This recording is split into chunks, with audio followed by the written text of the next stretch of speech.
प्रश्न आपका था पीएमओ से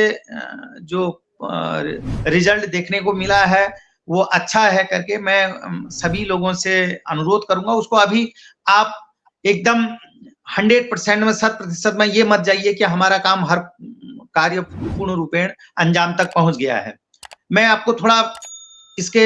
पीछे के कुछ स्टोरी में जाता हूं, पीएमओ को जाने की जरूरत क्यों पड़ी। मैं पिछली बार मैंने 18 तारीख को लोगों से आह्वान किया था, आप आइए दिल्ली पर, और मैंने किसी भी व्यक्ति को इस बात से सूचनार्थ नहीं किया कि माननीय केंद्रीय शिक्षा मंत्री धर्मेंद्र प्रधान जी को मैंने टाइम लिया हुआ है। मैंने किसी भी व्यक्ति को इस बात से अवगत नहीं कराया था। मैंने कहा था कि वहां पर जब भी जाते हैं हम, वहां के थोड़ा सा व्यवहार वगैरह थोड़ा उतना सहानुभूति पूर्वक नहीं होता था, और कई स्टाफ के लोगों ने भी मुझे इस बात से अवगत कराया कि आप भाई इतने 14 लाख की संख्या कहते हो, कहाँ है 14 लाख। मैंने ये लोगों को बताया था। मैंने 18 तारीख को अपने ट्विटर के माध्यम से भी लोगों को अवगत कराया कि माननीय शिक्षा मंत्री जी के आवास पर जाएंगे, हम वहां पर अपना अनुनय विनय करेंगे, प्रार्थना करेंगे कि हम आपके बच्चे हैं, हम इस देश के नागरिक हैं, तो आपने हमारी पीड़ा को समझते हुए और जो हमारे साथ हो रहे अन्याय है, जो प्रशासनिक त्रुटियों के कारण अन्याय हुआ है, उसका संज्ञान लीजिए और हमारे भविष्य के साथ जो खिलवाड़ हो रहा है उसको दूर कीजिए या उसका समाधान कीजिए। मैंने यही प्रार्थना की थी, तो लोग नहीं आए। फिर मैंने मुझे जब अधिकारियों के द्वारा उनके सामने भी मैंने यही प्रार्थना रखी कि महोदय, हम आपके बच्चे हैं, आपके भाई बहन हैं, आपके जैसे पारिवारिक सदस्य होते हैं, बेटे होते हैं,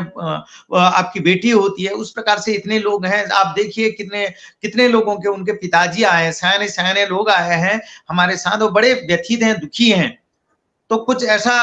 रास्ता करिए। जब उन्होंने संख्या को देखा कि भाई लोग तो आ ही नहीं रहे हैं, पर अपनी पीड़ा तो है ही उनकी, तो उन्होंने कहा तुम ऐसा ऐसा एक स्टेप ये अपनाओ, ये पत्र वगैरह उनको भेजो माननीय प्रधानमंत्री जी को। क्योंकि जब शिक्षा मंत्री जी इस बात को सुन नहीं रहे थे, संज्ञान नहीं ले रहे थे, तो माननीय प्रधानमंत्री जी के समक्ष एक माध्यम के माध्यम से जो पीएमओ कार्यालय है वहां पर जाकर के उस समय मुझे कहीं और मेरी मीटिंग वगैरह नियत हुई थी, तो मैं वहां गया था और कुछ हमारे एक साथी हैं, कमल उनका नाम है, तो मैंने उनको अनुरोध किया कि आप ये पीएमओ कार्यालय में इन पत्र को जो मैंने ड्राफ्टिंग किया है, 26 तारीख की डेट थी वो, 26 तारीख को आप वहां जाकर के इसको रिसीविंग करवा के लाइए।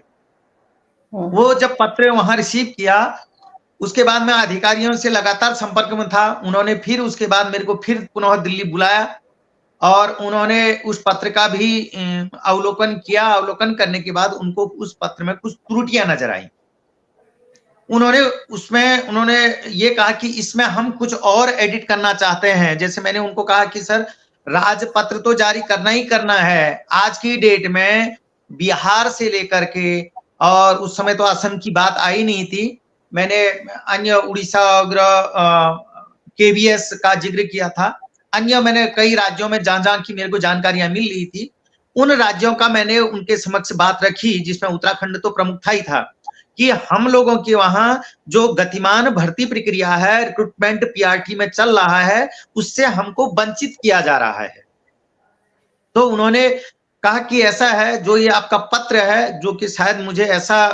याद है कि शायद आपने भी 26 तारीख को जो मैंने पत्र वहां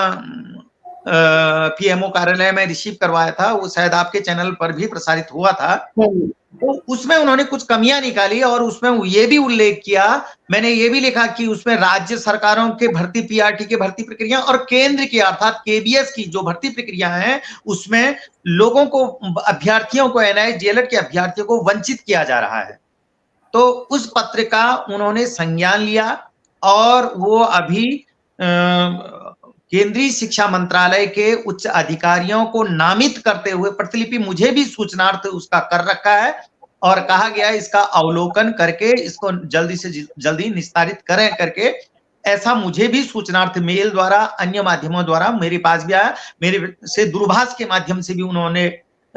ये अवगत कराया। मैं उस बात के लिए उनकी पूरे एनआईआईटी अलर्ट परिवार की तरफ से भूरी-भूरी प्रशंसा करता हूं। आशा करता हूं कि जिस प्रकार से अभी तक आपने सहयोग हमको दिया है और जो आपका 26 तारीख का मैंने पत्र बनवाया था, उस पत्र में कमियां निकाल करके आपने पुनः मुझे 29 तारीख को पत्र वहां प्रेषित करने के लिए कहा, जो कि 1 जनवरी को वहां प्रधानमंत्री कार्यालय में पहुंच चुका था और बाकायदा मैंने अपने ट्विटर में भी वो पत्र का कुछ अंश मैंने उसके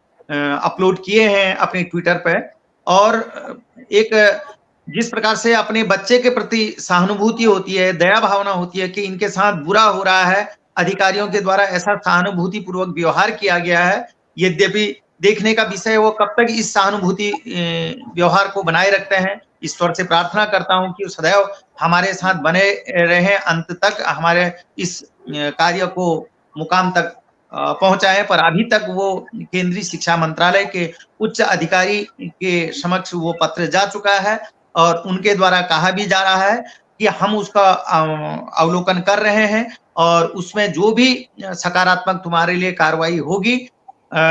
गजट के साथ-साथ जो भर्ती में आपको वंचित किया जा रहा है, उस भर्ती में भी आपको सम्मिलित किया जाए, क्योंकि यह त्रुटि आप लोगों के कारण नहीं हुई है, वह त्रुटि प्रशासनिक गलतियों के कारण हुई है। ऐसा उन्होंने भरोसा मुझे दिया है।